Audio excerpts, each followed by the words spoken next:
बोलो जीवन जी महाराज प्यारे भगवत बंधुओं, दो पूर्णिमा से इंडियन कॉन्स्टिट्यूशन प्रियम्बल के ऊपर हमने कुछ सुना।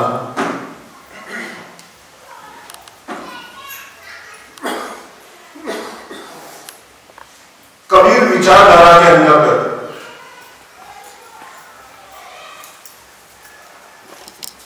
हमारा संविधान और हमारे बहुत सारे रीत रिवाज मिलते जुलते हैं।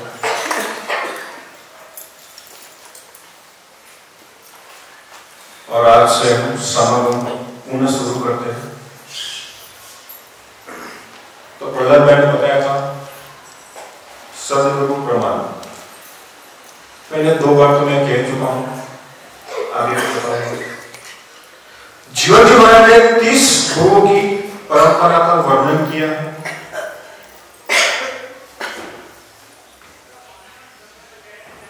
मगर बहुत सारे गुरुओं का कोई इतिहास नहीं है।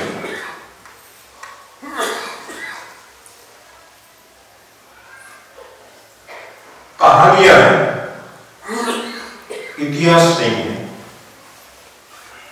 और जिनका इतिहास नहीं है, इनकी कहानियां का कोई मतलब नहीं है।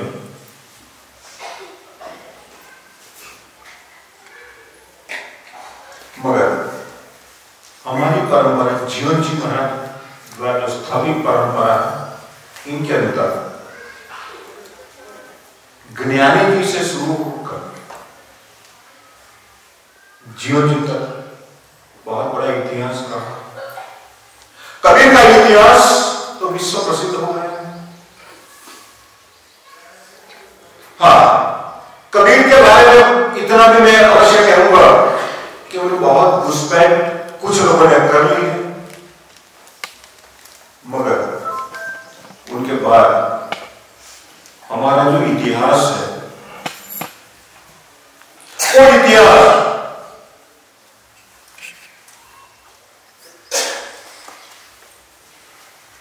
हमें प्राप्त हुआ है। और इनका क्या महत्व है? कबीर के ऊपर के गुरुओं का कोई इतिहास नहीं मिलता है, और जो मिलता है वो केवल कहानियां हैं। और कहानियां में क्या होता है? सबसे पहले आता है बाबा का चमत्कार। वो हमारी परंपरा की है, बाबा का चमत्कार। तो सारे गुरुओं का चमत्कार बहुत पसंद है, मुझे भी चमत्कार पसंद है।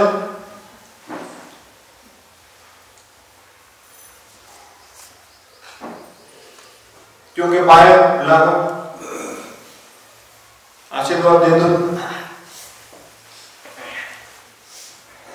कितना बड़ा चमत्कार है। तो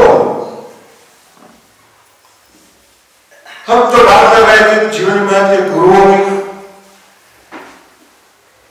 मैंने पहले भी बता दिया था कि जीवन महाराज का गुरु गोपाल दास, जिनके पास से जीवन महाराज ने कन की दीक्षा धारण करके राम और कबीर परंपरा में प्रवेश किया था। दोबारा रिपीट कर लेता हूं। तो गोपाल दास जी का कोई इतिहास नहीं मिलता है, कोई प्रमाण अभी मौजूद नहीं है कोई। मगर जीवन महाराज ने बताया था गोपाल दास के सानिध्य में रहकर उन्होंने जो कुछ सीखा, मगर आज उनकी कोई निशानी हमारे पास उपलब्ध नहीं है।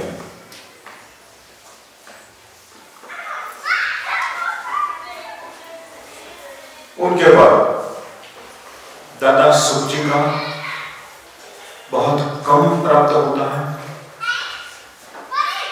और दोनों में से किसी ने कोई साहित्य नहीं लिखा है।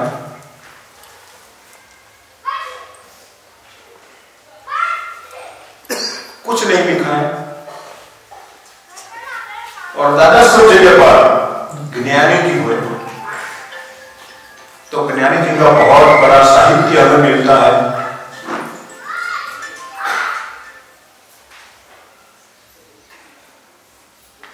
और ज्ञानी जी ने बहुत बड़ा इतिहास खड़ा कर दिया।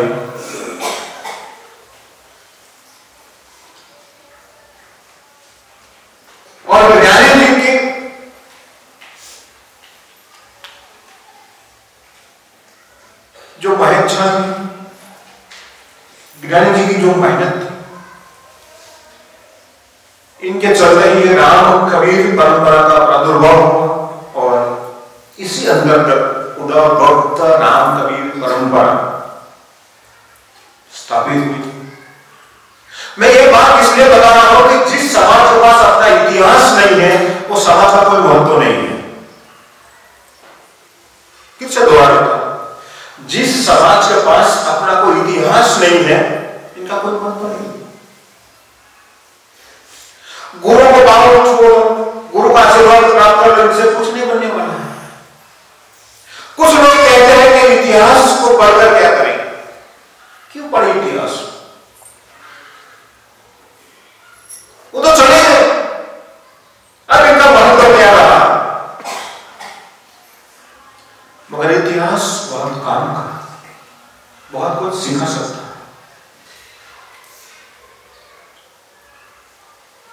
और हम सौभाग्यशाली हैं, हमारे पास इतिहास है। अभी कुछ दिन पहले मैं महसाना से यहां आए थे पुनिया में, जो कबीर पर कुछ संशोधन करना चाहती थी और कहीं से मेरा नंबर प्राप्त किया था, उधर भक्त नहीं है, मगर नंबर प्राप्त किया, मुझे फोन किया कि मैं कबीर पर पीएचडी कर रही हूं और मुझे कबीर के बारे में कुछ जानना है। मैंने समय दिया था, तो 2-4 दिन पहले आए थे।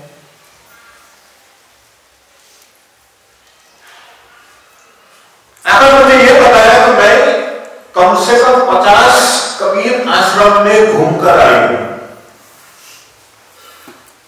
महसाना, साबरकांठा, बनासकांठा के सारे कबीर आश्रमों में मैं घूमकर आई हूं। सारे कबीर पंथी धर्म गुरुओं को मैं मिलकर आई हूं। सबने मुझे बिठाया, अपने आश्रम की कहानियां सुनाई, चमत्कार बताए कि हमारे गुरु ने ये चमत्कार कर दिया, हमारे गुरु ने ये कर दिया, ऐसा आशीर्वाद दिया था और हमारा आश्रम स्थापित हो गया है। बहन कहते हैं मैं इनसे ये नहीं आई, मुझे तो कुछ साहित्य चाहिए, कुछ ठोस इतिहास चाहिए। तो बोला वो तो हमारे पास नहीं है। आश्रम को स्थापित कर ली, आशीर्वाद की कहानियां भी आपने बना ली, इनसे समाज नहीं चल सकता है। अभी हमने कुछ दिन पहले यहां एक शिविर का आयोजन किया था। कौन सा शिविर थी, कितने लोग आए थे, बाकी के सो गए थे, बाकी के काम की चिंता नहीं थी ना, तो आपके लिए कोई काम का मतलब नहीं, आपके लिए क्या कोई मतलब नहीं है।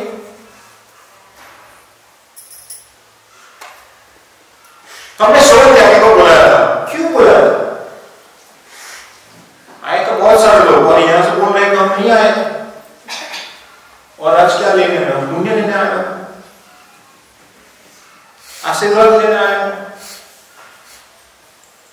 कि शायद जीवन में कृपा कर दे, कुछ आशीर्वाद मिल जाए, अच्छा हो जाएगा, मेरा बेटा है और बेटी की शादी अमेरिका में हो जाए, डॉलर कमा ले, हम भी पहुंच जाएंगे और बंदर घी में रोटी जबोल जबोल के कोई बोला खाएंगे। यही तो हमारी सोच है। वो आश्रम की तरह आश्रम को बना लिए, कहानियां भी बना ले, हमारे महाराज की चमत्कार की कहानियां भी बना ली, बहुत बड़ा आश्रम, बहुत बड़ी चमत्कारिक कहानियां भी, मेरे पास भी चमत्कारिक कहानियां। तो बहन जी तो आए थे, कहानियां सुनकर आई थी।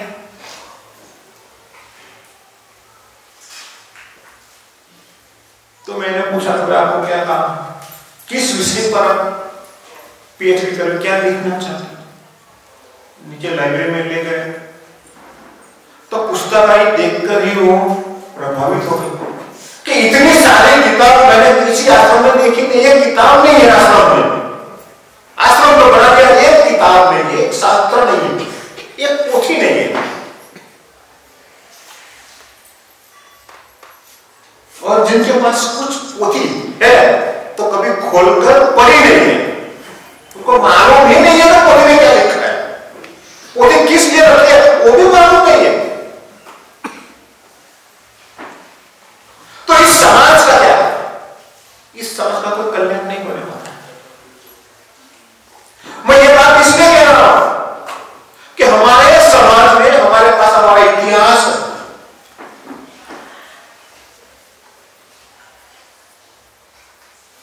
और इसीलिए हम जागरूक नागरिकों में हमारी गिनती हुई। हम जागरूक, जागत है सो पावत है, जो जागेगा वही कुछ हासिल कर सकेगा, और जिनके पास कोई इतिहास नहीं उनके पास से क्या। तो ज्ञानी जी ने हमें बहुत कुछ दिया, उनका इतिहास मिलता है, बहुत कुछ लिखा भी।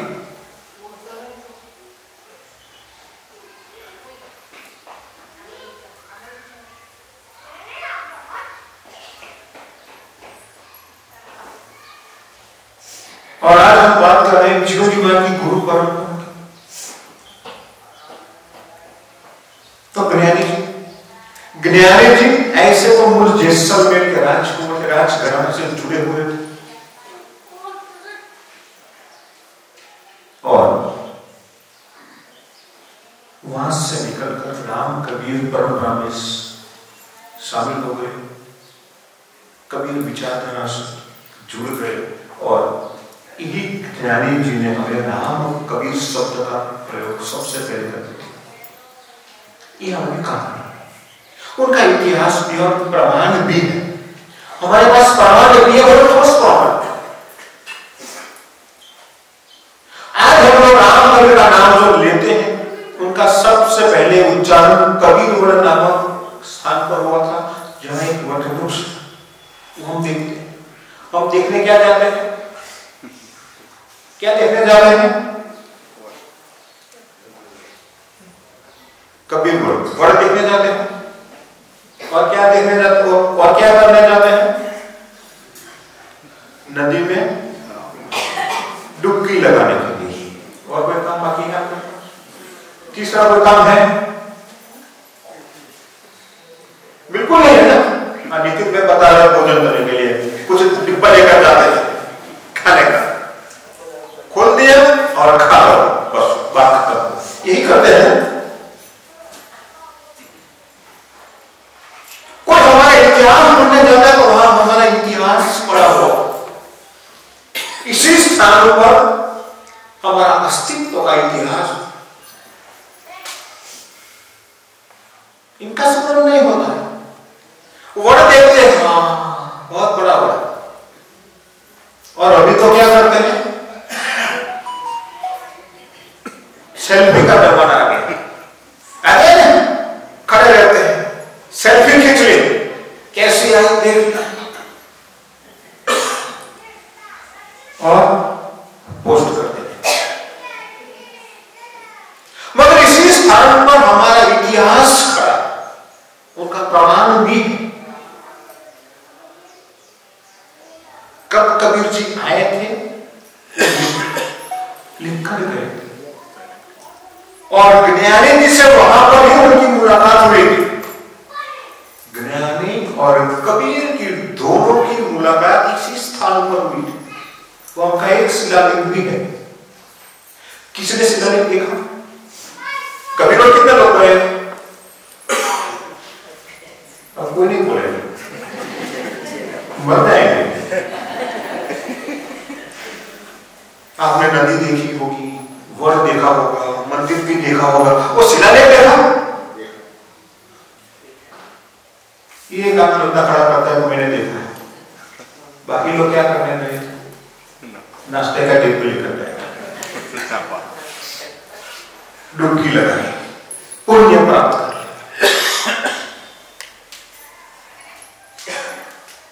मैं जीवन यात्रा एक लेकर गया था।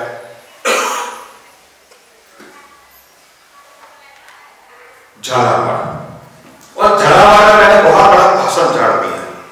मेरा काम तो भाषण झाड़ने का है। बाबा का काम तो क्या ऐसा ही होता है ना, पप्पू धोधो का काम तो यही होता है, एक भाषण झाड़ने का, एक आशीर्वाद देने का। तो मैंने एक भाषण झाड़ दिया कि ये स्थान जो है ये पिपा जी का स्थान है, और यहाँ पर एक स्थल ऐसा है, एक स्थान ऐसा है जहां बैठकर पिपा जी ने उपासना की। अब स्थान कहां पर है वो मैं नहीं जानता, आपको ढूंढ ले। लोग लग गए।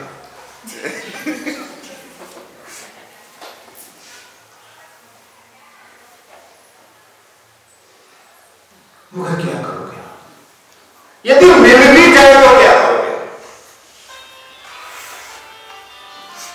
जो बचा ना, मुझे मालूम है कोई ना कोई ज्ञानी तो यहां प्रकट होगा ही होगा।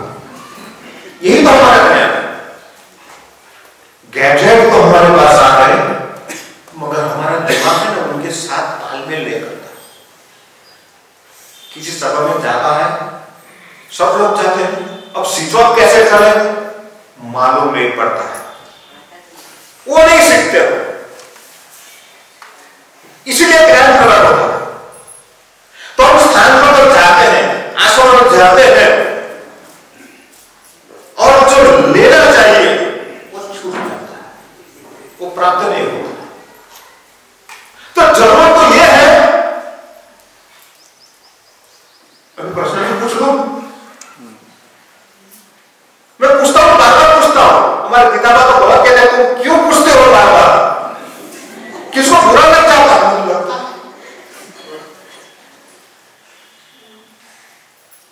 पूछता हूं, बार बार मैं पूछता हूं क्यों आया हूं, चुप तो खा सही पता है। बहुत सारे लोगों का यही होगा, कभी कब खत्म होगा, कब खत्म होगा। इनसे 2 महीने पहले मैंने एक और सवाल पूछा था, क्योंकि क्या सोचकर आए हो ये भी मैंने पूछा। तो धर्म का मतलब क्या है? हमारे तो यही मत करते हैं, क्या मतलब है धर्म? कबीर विचारधारा के अंतर्गत उनके शिष्य जैसलमेर के चतुर सिंह, जो बाद में जैसलमेर छोड़कर कबीरवल नामक स्थान में आ गए, वहां कबीर से मुलाकात हुई और चतुर से ज्ञानी जी बन गए, चतुर जी से ज्ञानी जी बन गए, और ज्ञानी जी बन गए, और उन्होंने राम कबीर परंपरा की स्थापना की। इसी स्थान पर कबीरवल पर। अब दोबारा कबीरवल जाओ तो पूरे स्थान को ढूंढना कि इन दोनों की मुलाकात कहां पर हुई, कहां पर वो लिखा हुआ है, वो कब आए थे, इसलिए जाना। खाने का, नदी में डुबकी लगाने का, मैं मन को ऐसा नहीं करता, लगाओ डुबकियां, मगर एक गौ बात है।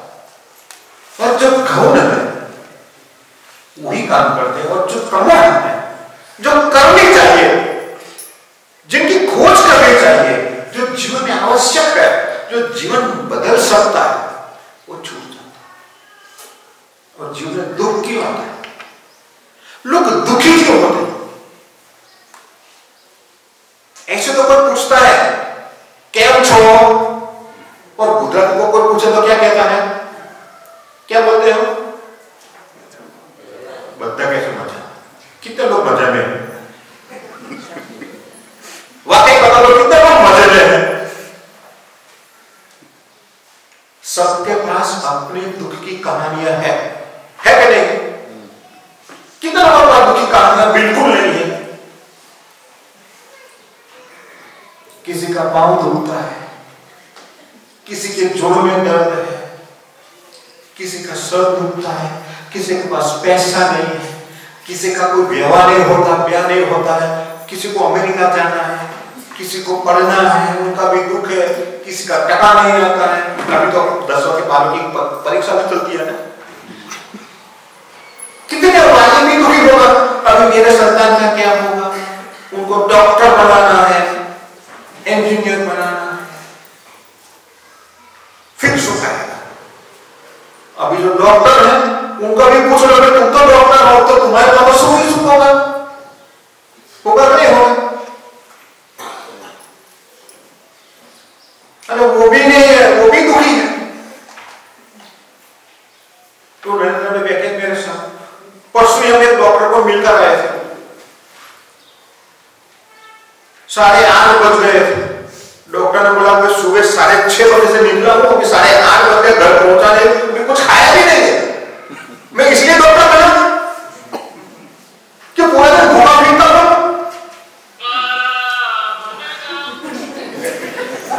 बिल्कुल बिना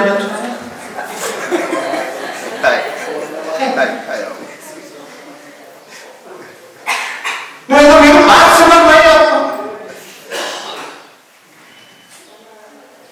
हम एक दोस्त से बात में कैम छो तो मजा आना, मगर ये क्या हो गया है, वो तो रूटीन हो गया है कि कैम छो का सवाल यही देना है, जवाब तो प्रश्न पूछ ले कैम छो, ले मजा आना, बस यही बोल दो, बात खत्म हो गई। मुझे कोई पूछता तो मैं ऐसा जवाब नहीं देता हूं, बेचारा कंफ्यूज हो जाता है। कोई पूछता है क्या छो, ये तुम्हारा जरूरत क्या समझेगा वो बेचारा, क्या समझेगा? अभी तू दुखी है तो मैं सुखी हूं, क्योंकि तेरे जैसा है नहीं, तुझसे उल्टा है। अब तू सुखी है तो मैं दुखी हूं, अब उनको तो मालूम है मैं तो दुखी हूं, आत्मा तो दुखी है ना, सब आत्मा दुखी आत्माएं होते हैं। तो बेचारा कंफ्यूज हो जाता है कि मैं दुखी आत्मा हूं और वो सुखी कैसे होगी। तो सामने वाला कंफ्यूज इसलिए होता है, मैं उल्टा बोलता हूं, तेरे पास जो है ना वो मेरे पास नहीं है, बस उल्टा ही समझ जो समझना हो। और मैं वो तो कहता हूं तुम दुखी आत्मा है, इधर कंफ्यूज हो जाता है। तो कहने का मतलब है कबीर के सानिध्य में, कबीर में चतुर्सी में ज्ञानी नाम धारण करके वह एक परंपरा स्थापित करती है। इसी परंपरा का नाम है उदा भक्त राम कबीर परंपरा, आज के दिन की। और जब ज्ञानी के लिए जो परंपरा स्थापित की थी वो अब लगभग नाम शेष हो गई है, खत्म हो गई है। क्यों खत्म हो गई? तो उन परंपरा ने अपना इतिहास जो है वो छोड़ दिया, अपना इतिहास वो भूल गए, इतिहास भूल गए। और जो समाज, जो देश अपना इतिहास भूल जाता वो अपना अस्तित्व खतरे में डाल देता। और इसीलिए मैं आपको अपना इतिहास समझाने आया, ये गुरु के चरित्र बताने में नहीं आया कि हमारे गुरु ने क्या चमत्कार कर दिया, क्या आशीर्वाद दे दिया, कैसी परंपरा खड़ी कर दी। अरे सबसे पहले अपना इतिहास जानो, अपना इतिहास याद रखो। अब इतिहास याद रखोगे तो ही परंपरा आगे चलेगा, इसलिए इतिहास की जरूरत। चतुर्सी में कबीरवड़ नामक स्थान पर राम कबीर परंपरा की स्थापना कर दी। पूरे भारत में तो न फैला, मगर गुजरात में फैल गया, राजस्थान गया, एमपी तक गया, बहुत सारे जगह पर गया। कबीर पूरे भारत में घूमे, मगर ज्ञानी के द्वारा स्थापित राम कबीर परंपरा आसपास फैल गई, राजस्थान तक, जैसलमेर तक गई, जयपुर आगे तक, गंगा तक गई।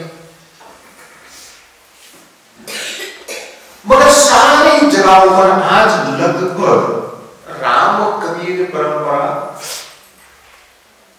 खत्म हो गई है। उनका इतिहास कहीं नहीं मिलता, समाप्त हो गई है।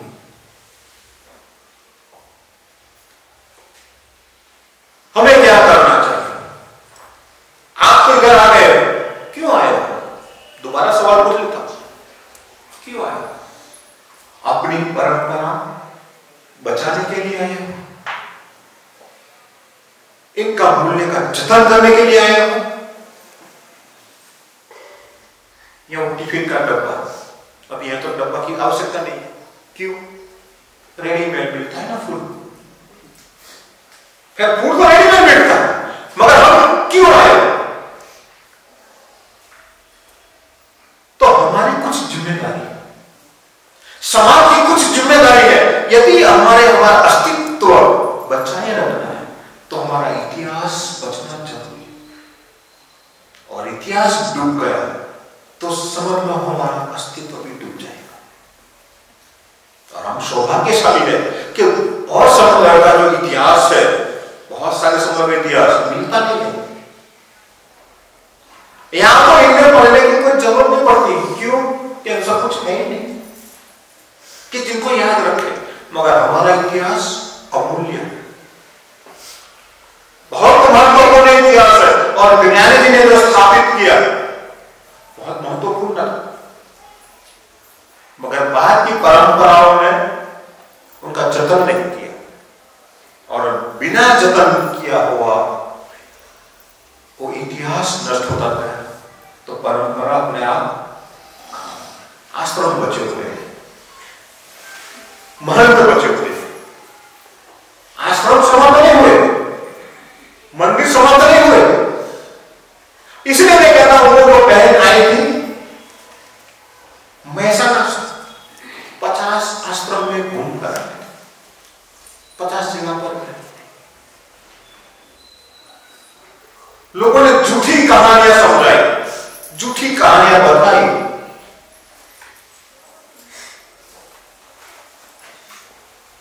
मगर उनके पास देने लिए कुछ नहीं था, केवल झूठी कहानी। तो इनसे समाज नहीं चलता। और आप सब इधर आते हो, हर पुण्य में आते हो, मैं आपका स्वागत करता हूं, आते रहिए। ऐसा नहीं है कि हम पंडित बनने आते हैं, पंडित बनने की कोई जरूरत नहीं, ज्ञानी बनने की जरूरत नहीं। जरूरत क्या है? हमारा अस्तित्व टिकाने की जरूरत है, हमारा इतिहास आगे बढ़ाने की जरूरत है। इतिहास आगे बढ़ता रहेगा तो हमारी जो संस्कृति है, हमारी जो सोच विचारधारा है, वो जीवन रहेगी, वो नष्ट नहीं होगी। और ये हमारे प्रायोरिटी होनी चाहिए, यही हमारी प्रायोरिटी होनी चाहिए।